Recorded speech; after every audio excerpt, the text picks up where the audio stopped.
বাজলো সানাই বাজলো রেশা খেলো শুভ তিথি, রাজার ঘরে ছোট রানী এলো পদ্মাবতী।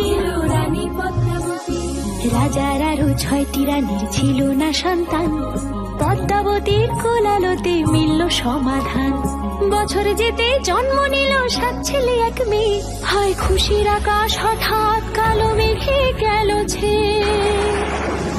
হিংসেতে যায় জ্বলে পুড়ে বাকি 6টি রানী, যুক্তি করে ঘটায় ওরা 7 কুমারের হানি। সুযোগ মতো 7 ছেলেকে মাটিতে দেয় পুঁতে, বাঁচে একা পারুল ওরা পায় না তাকে ছুতে। ধাইমা বাজায় সেই মেয়েকে বড় করে তোলে, 7 ভাইকে পায় যে পারুল 7টে চাপা ফুলে। এত কিছুর পরেও রাজার বিপদ যে কাটে না, সূর্য নগরে সুখের সূর্য আর ওঠে না। হিংসা বিবাদ বিচ্ছেদ আর প্রেমের কাহিনীতে